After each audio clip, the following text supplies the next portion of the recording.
pengurus dan jamaah Masjid Babul Jannah yang dirahmati Allah Subhanahu wa taala. Marilah kita sama-sama kembali memanjatkan puji syukur kepada Allah Subhanahu wa taala yang masih memberikan kesempatan dan kesehatan kepada kita semua, sehingga alhamdulillah di pagi hari ini kita dapat bisa berkumpul bersama-sama setelah melaksanakan sholat subuh berjamaah yang mudah-mudahan sholat subuh ini diterima oleh Allah Subhanahu wa taala. Salawat beserta salam semoga senantiasa tercurah kepada junjungan kita Nabi besar Muhammad sallallahu alaihi wasallam, kepada keluarga, para sahabatnya, dan juga kepada orang-orang yang selalu mengikuti ajarannya sampai akhir zaman. Dan mudah-mudahan kita selalu berada di dalamnya sehingga kelak nanti kita mendapatkan syafaat dari Rasulullah sallallahu alaihi wasallam. Semoga kelak nanti kita dikumpulkan di surga Allah Subhanahu wa taala sebagaimana pada pagi hari ini kita dikumpulkan di Masjid Babul Jannah yang kita cintai ini. Sebagaimana biasa, pada setiap hari keempat diisi dengan pembacaan kitab Nuzhatul Muttaqin, yaitu salah satu kitab Riyadhus Shalihin, salah satu sarah dari kitab Riyadhus Shalihin. Mudah-mudahan Allah Subhanahu wa taala berikan kita kemudahan, berikan kita ilmu yang bermanfaat. Untuk itu mari kan kita kumpulkan niat kita, yaitu dengan niat thalabul ilmi, niat i'tikaf, niat menghilangkan kebodohan kita. Semoga sekali lagi niat-niat kita dikabulkan oleh Allah Subhanahu wa taala, dan sehingga setiap halaan napas kita di masjid ini bernilai ibadah di sisi Allah Subhanahu wa taala. Untuk itu kami persilahkan kepada Al-Ustaz Dr. Muhammad Rahman untuk menyampaikan materinya sampai di suruk nanti.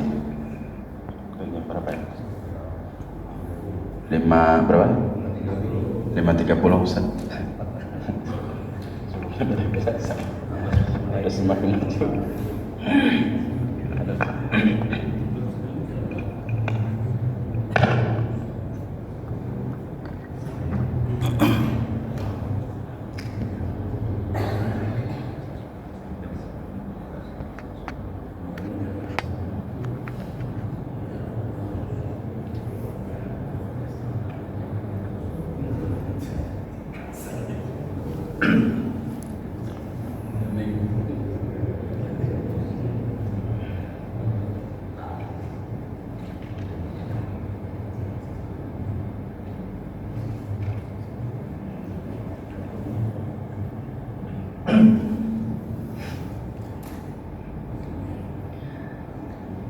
Bismillahirrahmanirrahim. Assalamualaikum warahmatullahi wabarakatuh.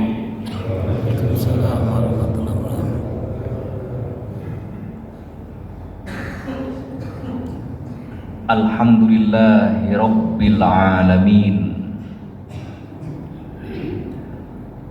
Alhamdulillahilladzi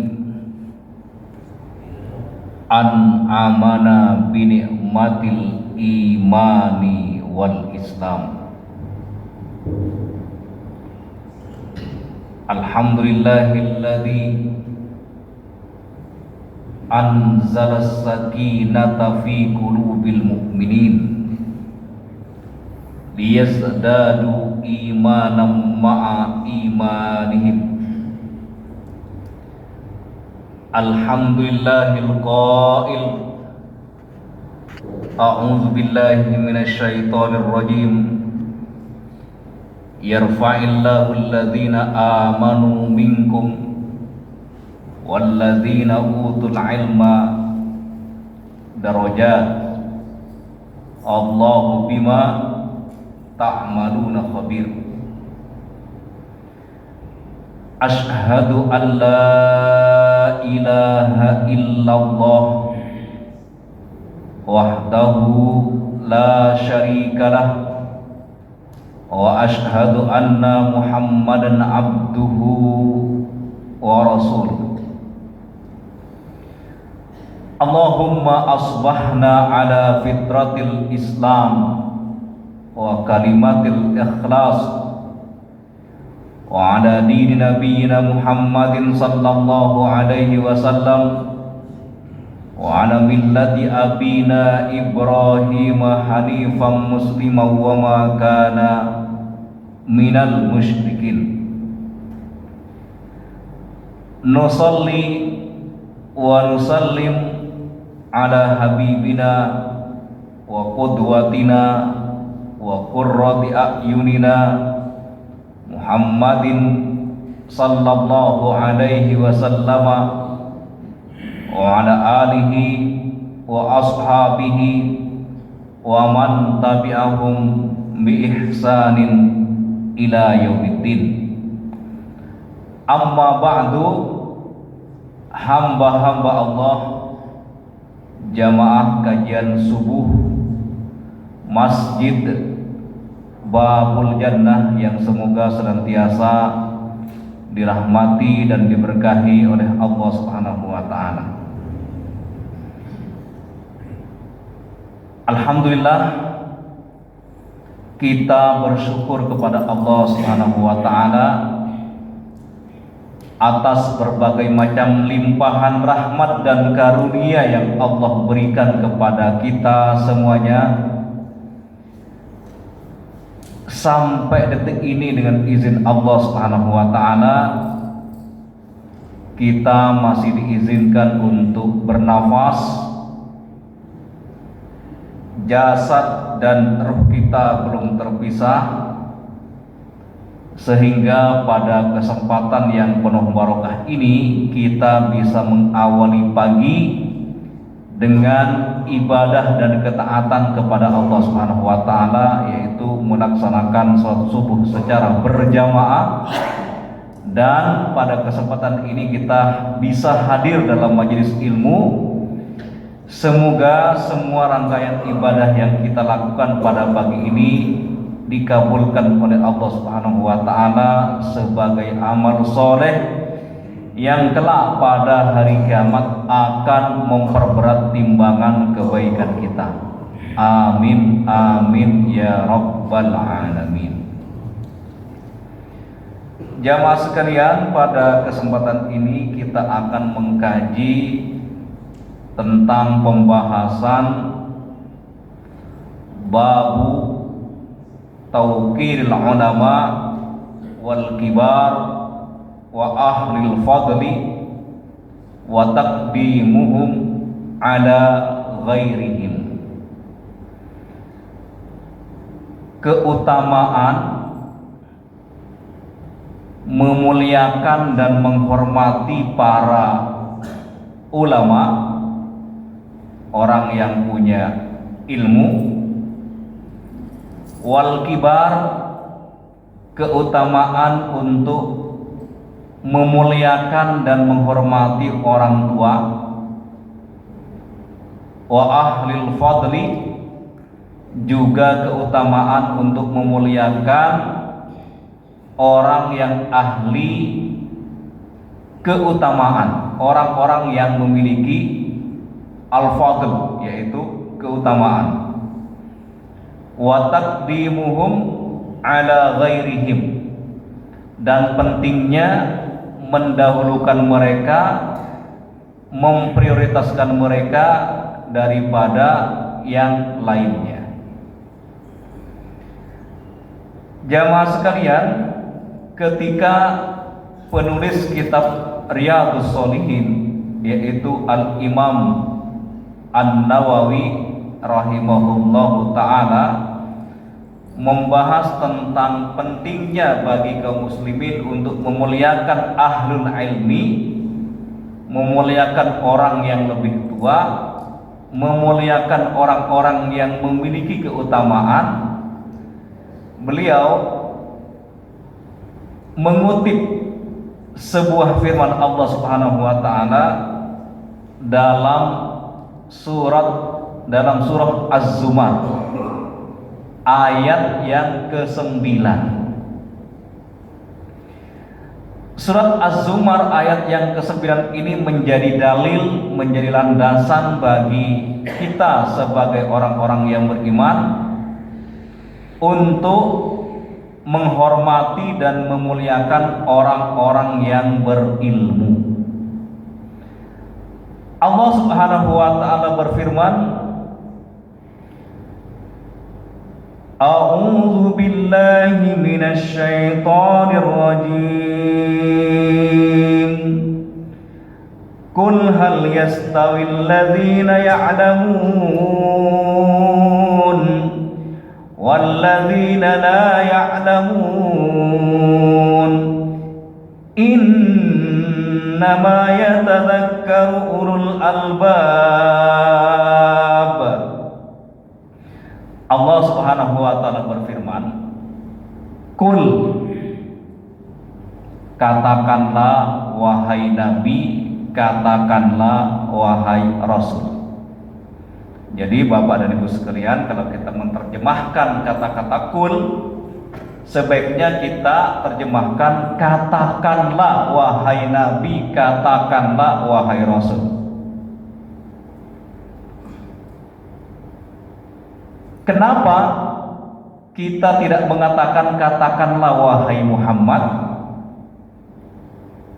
Karena satu-satunya nabi yang dipanggil oleh Allah Subhanahu wa taala bukan dengan namanya langsung, itu hanya Rasulullah sallallahu alaihi wasallam. Berbeda dengan nabi-nabi yang lain, itu langsung disebut namanya. Tapi ketika Allah Subhanahu wa taala memanggil Nabi Muhammad sallallahu alaihi wasallam, Allah memanggil ya ayyuhan nabi, wahai nabi. Enggak ada kata ya Muhammad dalam Al-Qur'an, enggak ada. Dalam ayat yang lain ya ayyuhar rasul, wahai Rasul.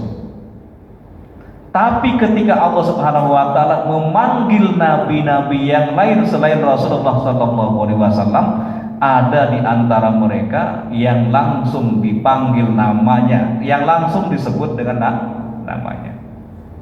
Ya Yahya, khudil kitaba biquwah. Dan nabi-nabi yang lain.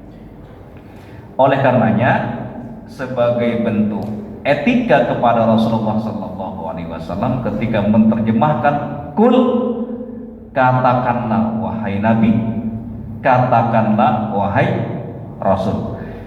Apa yang Allah perintahkan kepada Rasulullah sallallahu alaihi wasallam untuk disampaikan kepada umatnya, hal yastawil ladzina ya'lamun wal ladzina la ya'lamun. Apakah sama orang-orang yang ahli ilmu, orang-orang yang berpengetahuan, apakah sama mereka walladzina la ya'lamun, apakah sama orang-orang yang berilmu itu dengan orang-orang yang tidak memiliki ilmu? Pertanyaan ini jamaah sekalian yang dirahmati oleh Allah Subhanahu wa taala, dalam pandangan para ulama bukan pertanyaan biasa, bukan pertanyaan yang membutuhkan jawaban, tapi pertanyaan ini disebut oleh para ulama dengan al-istifham al-inkari. Pertanyaan yang tidak membutuhkan jawaban, tetapi pertanyaan ini mengajak manusia untuk merenung, mengajak kaum muslimin untuk berpikir.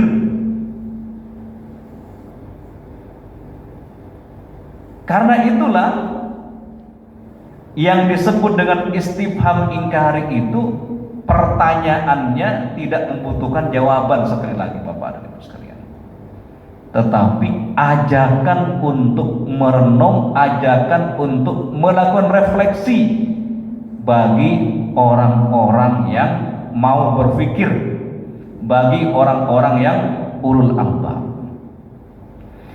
Karena sebenarnya dalam Islam, jamaah sekalian yang dirahmati oleh Allah Subhanahu wa taala, yang namanya orang berilmu itu sudah jelas derajatnya akan diangkat oleh Allah Subhanahu wa taala.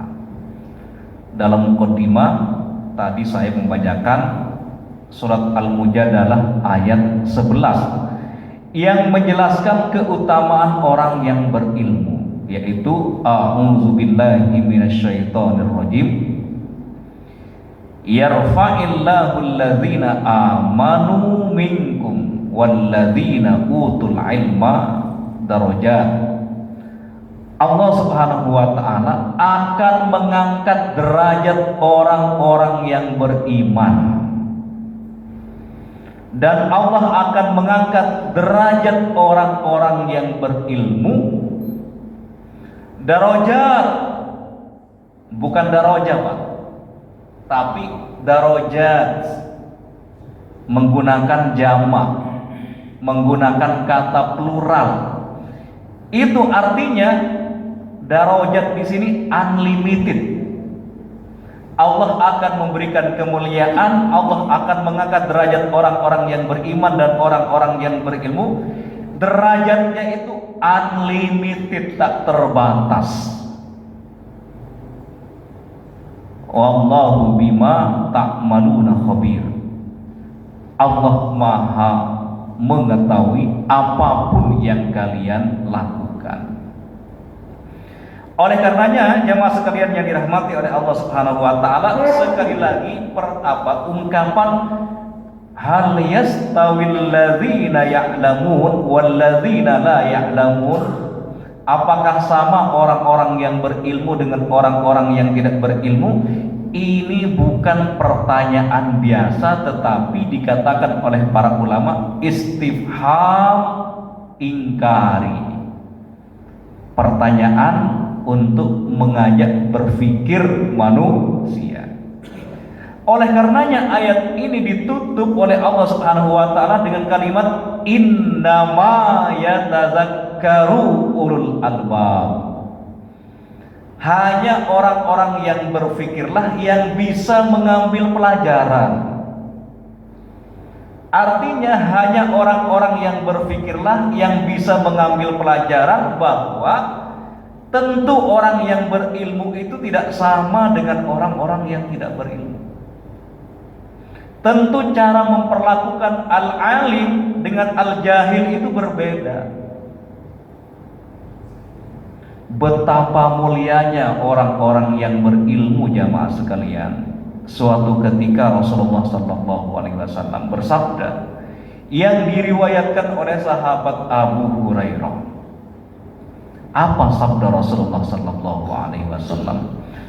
Fadlul alim 'alal 'abid ka fadli 'ala adnakum. Keutamaan orang yang berilmu, keutamaan orang yang memiliki kapasitas ilmu 'alal 'abid, di atas orang yang ahli ibadah. Al-abid itu ahli ibadah.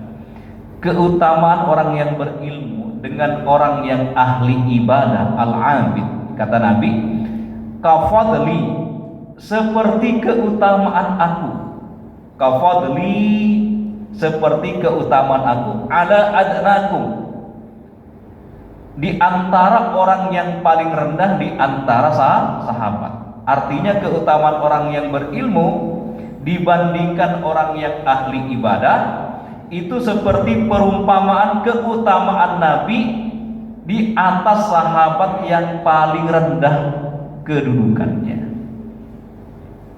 Itu kata Rasulullah SAW. Kemudian Nabi melanjutkan sabdanya, innallaha, sesungguhnya Allah Subhanahu wa taala, wa malaikatahu, dan para malaikatnya, wa ahlas samawati wal aradina, semua penduduk yang ada di langit dan di bumi, hatta namlati fi juhriha, sampai-sampai semut yang ada di apa Pak, kalau semut Pak? Yang tempat semut apa namanya? Sarangnya. Wa hatta namlati fi juhriha, sampai semut yang ada di sarangnya, wa hattal hut, begitu juga ikan hiu yang ada di laut. La yusalluna, mereka semuanya, mereka senantiasa mendoakan. Mereka senantiasa mendoakan menggunakan kata kerja sedang atau yang akan datang, Pak. La yusalluna menggunakan fi'il mudhari. Artinya mereka akan senantiasa mendoakan siapa? Ala muallimin nasil khair, kepada orang-orang yang mengajarkan ilmu, kepada orang-orang yang mengajarkan kebaikan. Betapa mulianya orang-orang yang mengajarkan kebaikan. Karena orang-orang yang mengajarkan ilmu dan kebaikan itulah termasuk mengajarkan Al-Quran, mengajarkan ilmu tajwid, mengajarkan ilmu tafsir, mengajarkan ilmu hadis, mengajarkan hadis, usul fikih, kaidah fikhiyah dan seterusnya. Sebenarnya Bapak dan Ibu sekalian banyak yang perlu dikaji, ya. Tapi kita mengkaji yang pembahasan yang sederhana. Yang agak berat itu kalau kita belajar ilmu usul fikih, ilmu tentang konstruksi, ya, bagaimana fikih itu dihasilkan. Kalau fikih itu kan sudah produk yang sudah jadi. Fikih itu kan ibarat seperti makanan yang sudah siap saji di atas meja hidangan, itu fikih.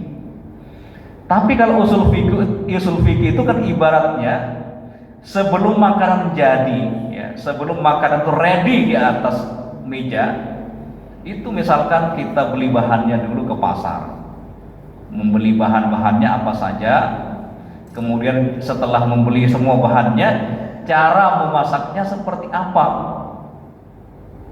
Setelah tahu cara memasaknya, dimasak dengan yang terbaik. Hasilnya itulah, hasil makanan itu seperti fikih. Sehingga dalam fikih itu ada kesimpulan antara ada wajib, ada haram, ada mandub, ada mubah, ada makruh. Itu fikih. Tapi sebelum proses menjadi fikih itu diolah dalam ilmu usul fikih. Diolah dalam ilmu usul fikih. Misalnya begini, dalam usul fikih itu jamaah sekalian yang dirahmati oleh Allah Subhanahu wa taala. Bagaimana cara memahami firman Allah?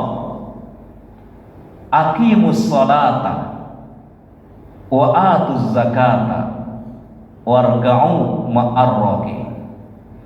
Aqimus sholata, tegakkanlah sholat. Ini menggunakan fi'lul amri, kata kerja perintah. Nah, bagaimana cara memahami dalam Al-Quran yang ada kata kerja perintah? Dalam ilmu usul fikih ada kaidah al-aslu fil amri lil wujub.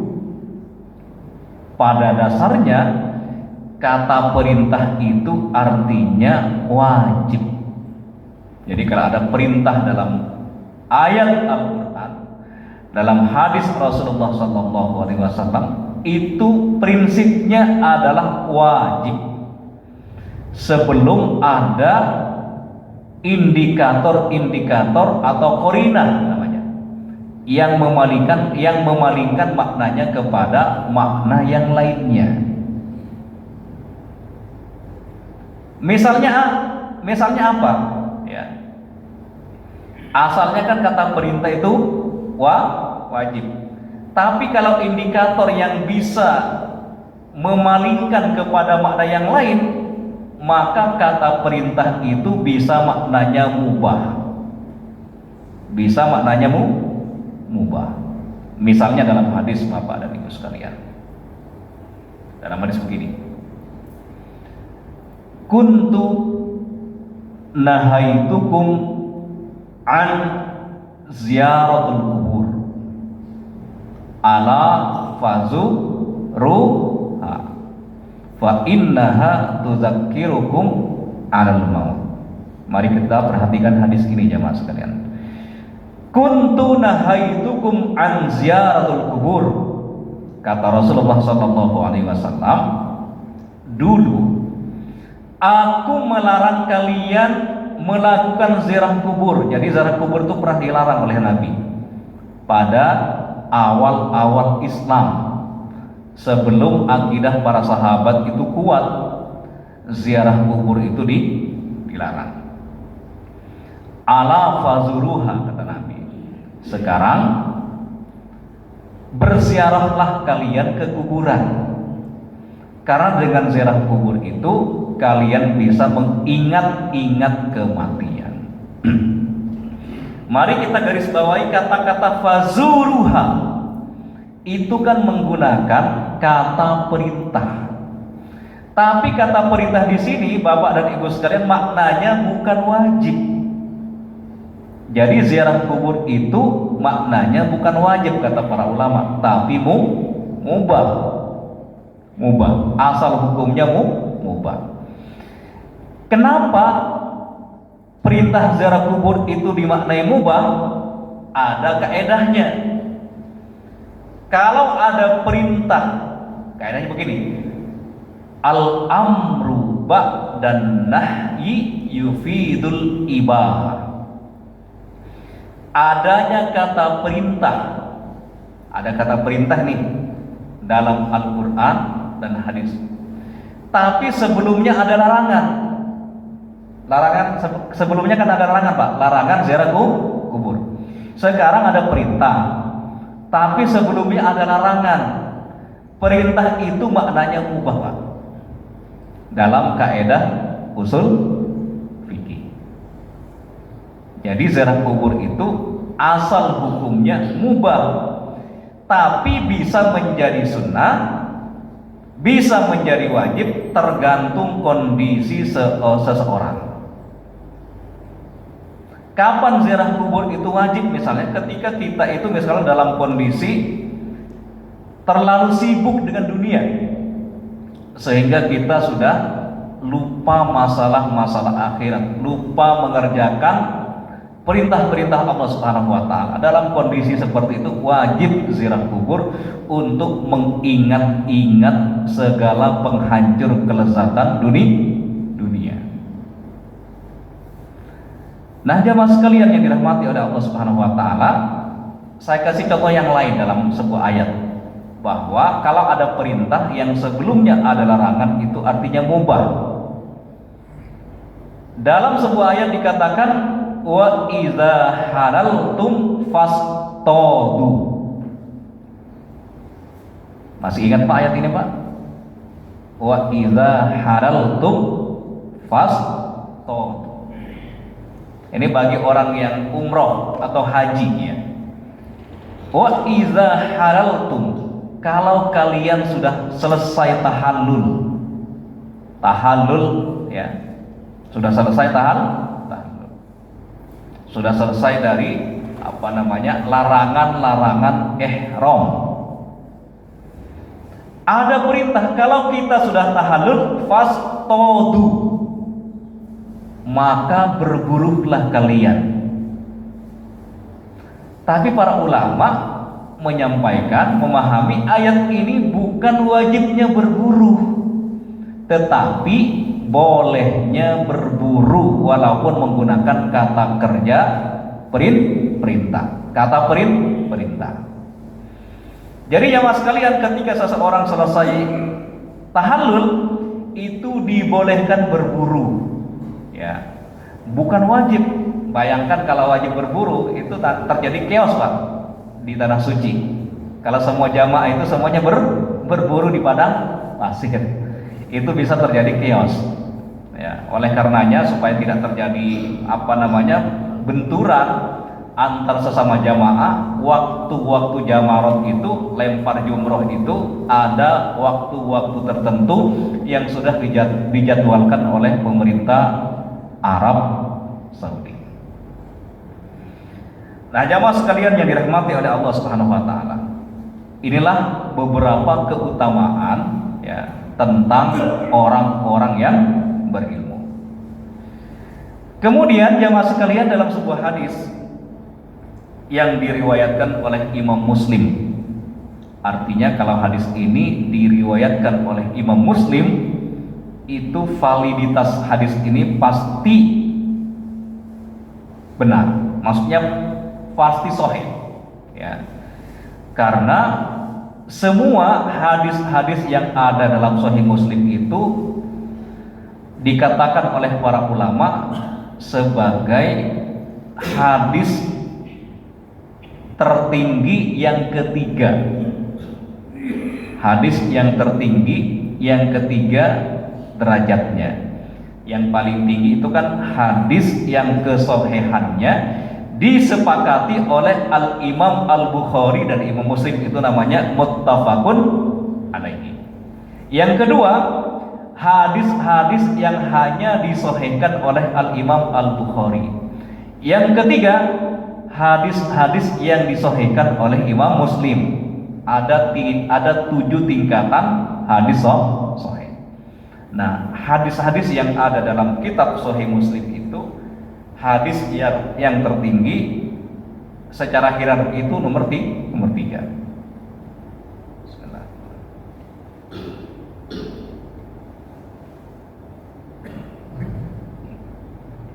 Nah, jamaah sekalian yang dirahmati oleh Allah Subhanahu wa taala, Imam Muslim meriwayatkan sebuah hadis dari Abu Mas'ud Uqbah bin Amri Al-Badri Al-Ansari radhiyallahu anhu.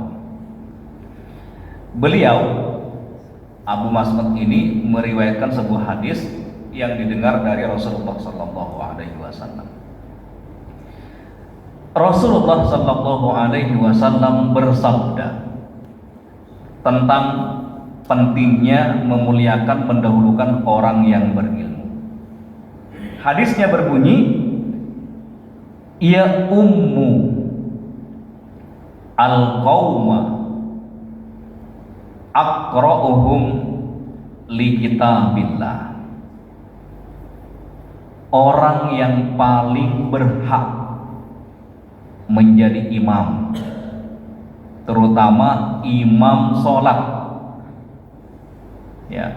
Siapakah orang yang paling layak menjadi imam sholat? Nabi menjelaskan, aqra'uhum li kitabillah. Orang yang paling paham Al-Quran dan ilmu-ilmu yang terkait. Apa saja ilmu-ilmu yang terkait dengan Al-Quran? Yang paling penting itu adalah ilmu tajwid. Kalau mau ditambah, masih ada ilmu-ilmu yang lain, tapi itu tidak primer. Yang primer itu, yang paling urgen itu adalah ilmu tajwid. Apa fungsi dari ilmu tajwid itu, jamaah sekalian yang dirahmati oleh Allah Subhanahu wa taala? Di antara fungsinya sebagaimana dikatakan oleh Nabi, zayyinul qur'ana bi aswatikum. Indahkanlah bacaan-bacaan Al-Qur'an itu dengan suara kalian. Maksudnya, cara memperindah bacaan-bacaan Al-Quran itu membaca ayat-ayat Al-Quran sesuai dengan ilmu tajwid. Itu yang paling utama. Adapun lagu itu nomor berikutnya. Tapi yang paling penting itu adalah warattil Qur'ana tartila. Bacalah Al-Quran dengan tartil. Tartil itu maknanya membaca Al-Quran sesuai dengan makharijul huruf. Nah, kata Rasulullah SAW, orang yang paling layak menjadi imam, terutama imam sholat, karena konteksnya hadis ini adalah imam sholat. Walaupun dalam konteks kepemimpinan yang lain, apakah itu memilih RT, memilih RW, memilih ketua lurah, ya, camat, bupati atau wali kota, gubernur, menteri, presiden dan seterusnya, itu juga menjadi pertimbangan. Tapi dalam konteks memilih imam sholat, kata Rasulullah SAW, yang tidak boleh hilang dari seorang imam itu adalah aqra'uhum li kitabillah. Tentu di sini jamaah sekalian, bukan hanya orang yang pandai ilmu tajwidnya, tetapi juga orang yang paling sering berinteraksi dengan ayat-ayat Al-Quran. Pertanyaannya jemaah sekalian, bagaimana kalau dalam sebuah masjid itu, ya, kalau dalam sebuah masjid itu ada 2 orang atau lebih yang sama-sama punya kapasitas dalam ilmu Al-Quran, sama-sama ahli Quran, satu guru, sama-sama punya syarat keilmuan. Nah, Nabi memberikan solusi, yaitu fa in kanu fil qiraati sawaan fa'aqdamuhum sinnan. Kalau ternyata dalam sebuah masjid itu ada orang yang sama-sama memiliki keahlian dalam ilmu Al-Quran, sama ilmunya, Nabi memberikan solusi fa'aqdamuhum sinnan. Maka yang dipilih adalah orang yang lebih tua, yang lebih senior, yang lebih tua. Ini sebenarnya juga berlaku jamaah sekalian dalam konteks memilih pemimpin, dan ini pernah dipraktekkan oleh tim formatur yang dibentuk oleh Umar bin Khattab. Kan sebelum Umar bin Khattab itu meninggal dunia, beliau membentuk tim formatur untuk memilih pemimpin setelah Umar bin Khattab. Kemudian tim formatur itu memilih 2 kandidat yang sama-sama kuat, yaitu Utsman bin Affan dan juga Ali bin Abi Thalib. Ini 2 kandidat yang sama-sama kuat secara suara saat itu. Tapi karena Utsman bin Affan itu lebih tua, lebih senior daripada Ali bin Abi Thalib, maka saat itulah Utsman bin Affan dipilih sebagai khalifah yang ketiga, menggantikan sahabat Umar bin Al-Khattab. Nah, bagaimana misalnya kalau dalam satu masjid itu sama-sama ahli Quran, maka pertimbangan berikutnya adalah yang lebih senior. Tapi kalau sekarang Pak, kan sudah ada jadwalnya ya. Lebih enak sebenarnya. Ini sebenarnya yang repot itu kalau di sebuah masjid itu belum dikelola, belum dimanage regulasi imamnya, aturan siapakah yang berhak menjadi imam sholat. Ya misalnya dalam yang sering terjadi Bapak dan Ibu sekalian, misalkan kita dalam kondisi safar, misalkan kita berhenti di rest area, ini lebih faktual sepertinya. Kita berhenti di rest area. Bagaimana cara kita memilih imam? Kalau ada di antara kita yang punya kemampuan membaca Al-Quran, sementara kita melihat yang lain itu kurang meyakinkan Pak, dari penampilannya sudah kurang meyakinkan, misalkan celananya itu bolong-bolong Pak, lebih baik Bapak dan Ibu itu inisiatif untuk maju.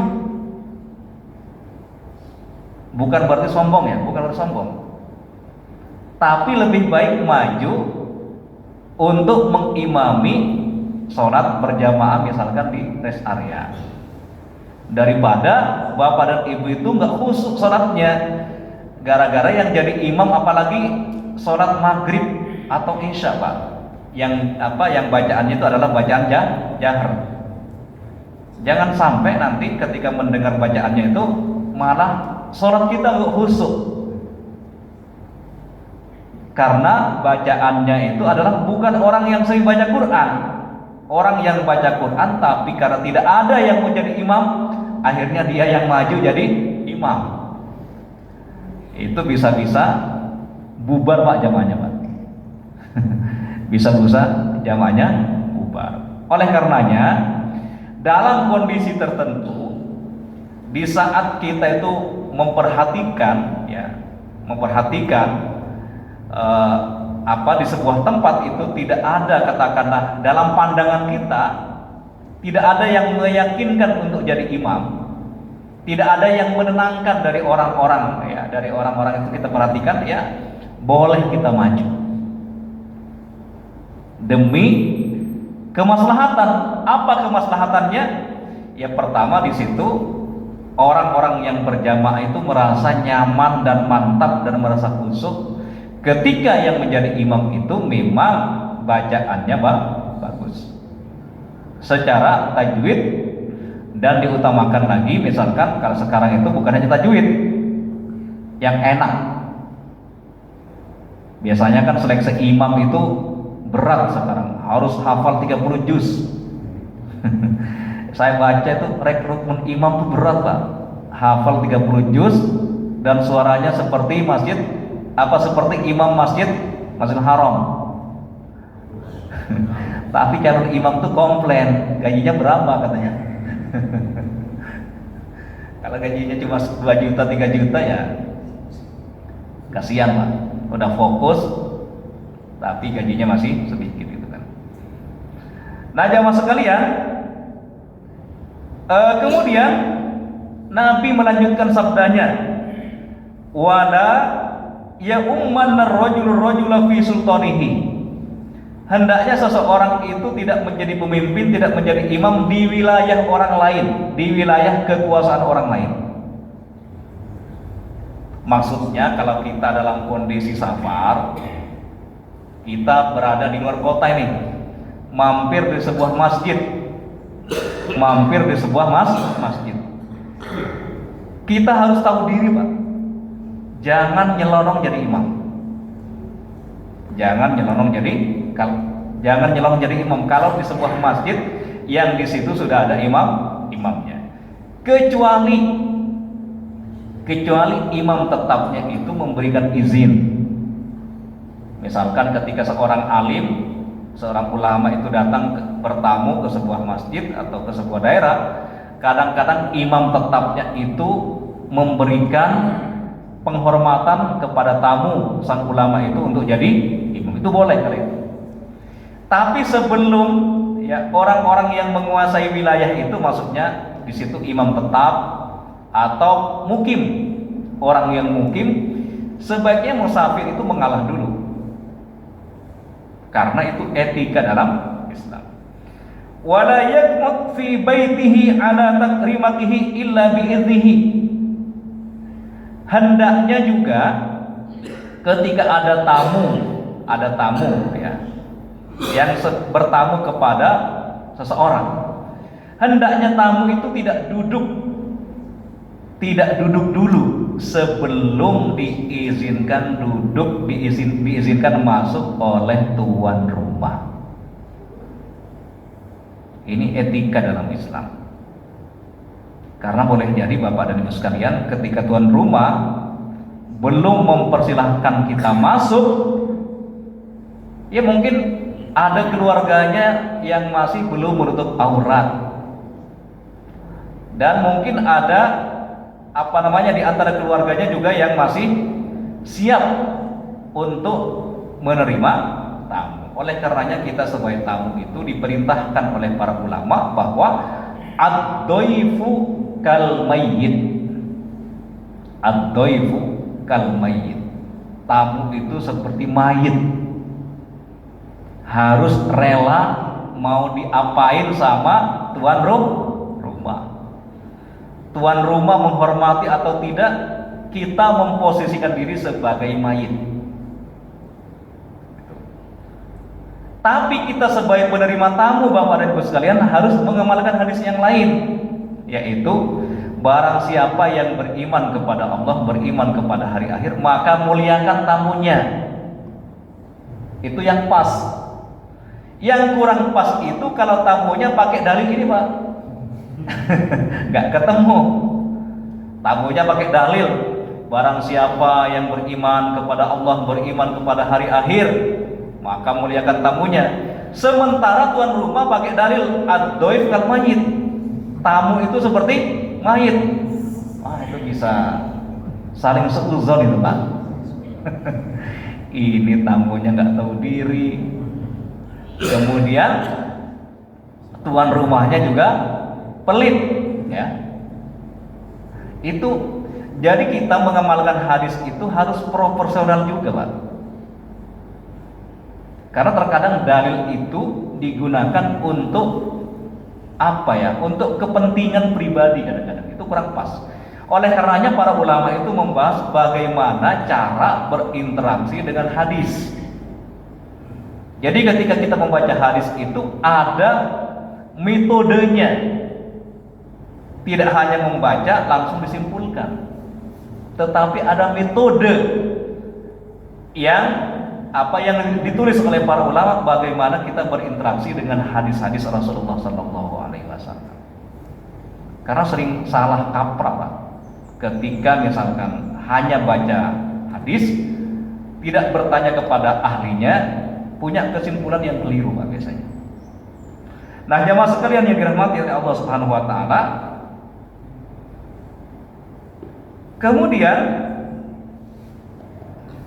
dalam riwayat yang lain, fa'aqdamuhum silman. Fa'aqdamuhum silman.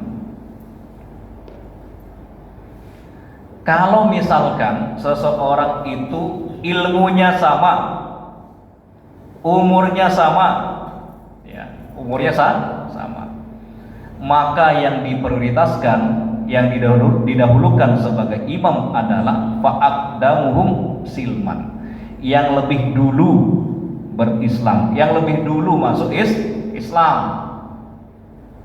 Jadi kalau mu'allaf itu sebenarnya untuk jadi imam itu masih butuh tahapan-tahapan Pak.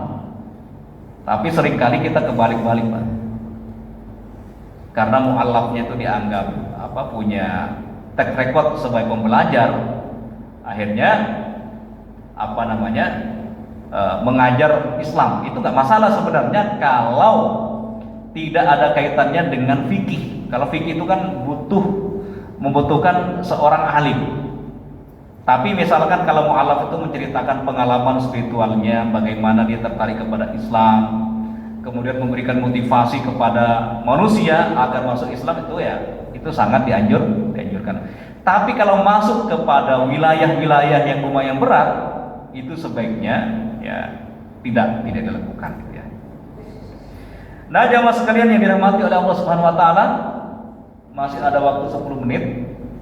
Sebenarnya masih ada hadis yang lain, tapi kita buka pertanyaan-pertanyaan saja Bapak dan Ibu sekalian. Silahkan kalau ada yang ingin dikonfirmasi barangkali, saya persilahkan. Ada Pak?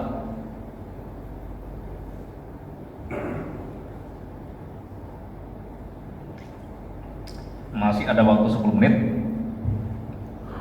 Oke. Saya baca di sini tentang beberapa faedah dari hadis yang diriwayatkan oleh Imam Muslim tersebut. Yang pertama, annal ahaqqa bil imamati huwal aqra li kitabillah. Ini penegasan dari pembahasan tadi, bahwasanya yang paling layak, yang paling berhak menjadi imam adalah orang yang paling memahami Al-Qur'an. Fa inis tawau fil qiraah fal a'lam bis sunnah ya. Kemudian Kalau orang itu sama-sama ahli bacaan Qur'annya, maka yang didahulukan adalah yang lebih senior. Fa inistawau fal aqdam hijratan.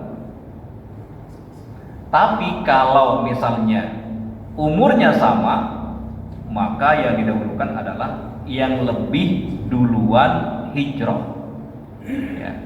Dalam konteks kita adalah yang sudah Islam sejak dilahirkan, daripada yang baru masuk Islam. Ya. Kemudian di sini Bapak dan Ibu sekalian ada hadis kata-kata ya umma al-qaum.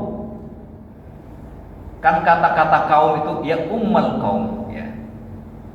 Yang berhak menjadi imam suatu kaum itu adalah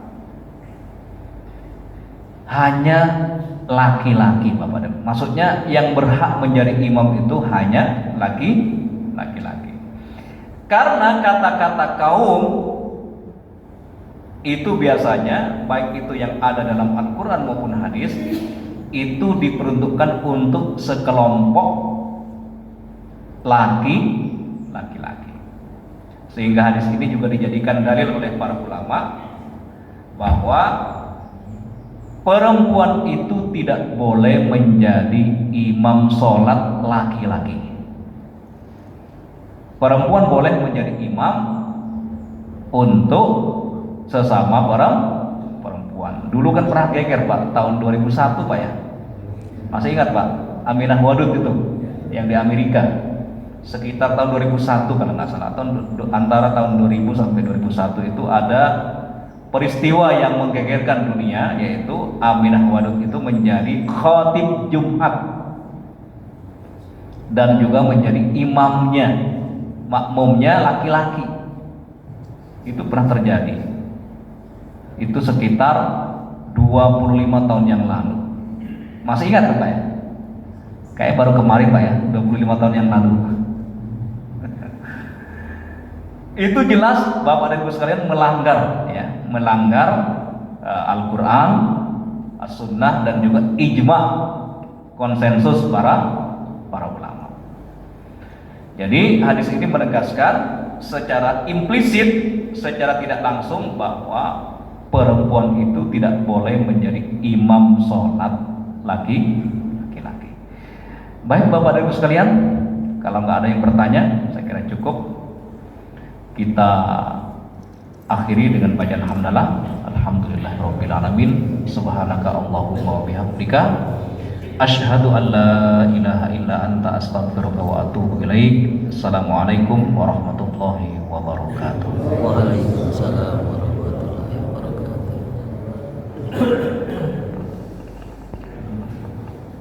Syukran jazakumullah ahsanal jaza kepada Al-Ustaz Muhammad Dr. Rahman yang telah menyampaikan materinya.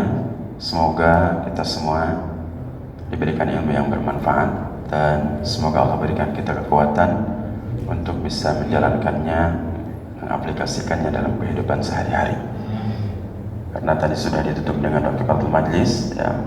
Sekali lagi itulah kajian suruh pada pagi hari tutup 2 kali biar lebih kuat. Sama-sama tertutup dengan doa subhanakallahumma wa bihamdika asyhadu an la ilaha illa anta astaghfiruka wa atubu ilaik. Terima kasih. Assalamualaikum warahmatullahi wabarakatuh. Waalaikumsalam.